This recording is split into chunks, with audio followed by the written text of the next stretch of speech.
আমার নবী বলেন 3 জায়গায় মিথ্যা কথা বলা সাময়িক অল্প পরিসরে জায়েজ।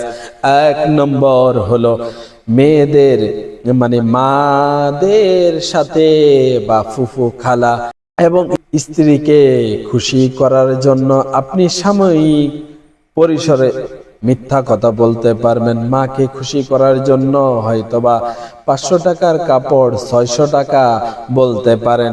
স্ত্রীকে খুশি করার জন্য স্ত্রী যদি বলে স্বামী রান্না কেমন হয়েছে, আপনার যদি দেখেন লবণ বেশি হয়ে গিয়েছে, তবু স্ত্রীকে খুশি করার জন্য বলবেন ও স্ত্রী আজকে তোমার রান্না খুব ভালো হয়েছে।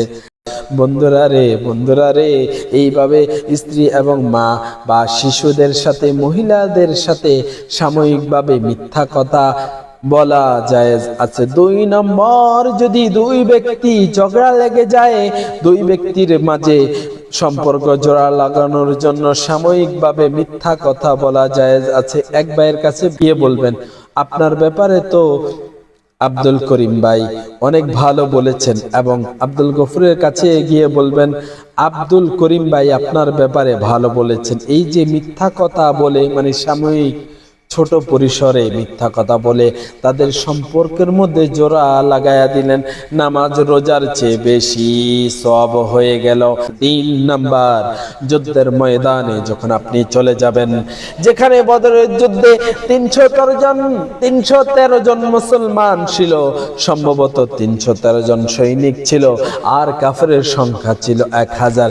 এইভাবে যদি মুসলমানরা তাদের মন যদি ছোট হয়ে যায়, হীন মনোবল হয়ে যায়, মনের আশা যদি ছেড়ে দেয়, ওই মনকে উজ্জীবিত করার জন্য, মনকে সাহস দেওয়ার জন্য সাময়িক অল্প পরিসরে মিথ্যা বলে তাদের মন জোগানো, মনের মধ্যে শক্তি দেওয়ার জন্য মিথ্যা বলা জায়েজ আছে রে বন্ধুরা রে।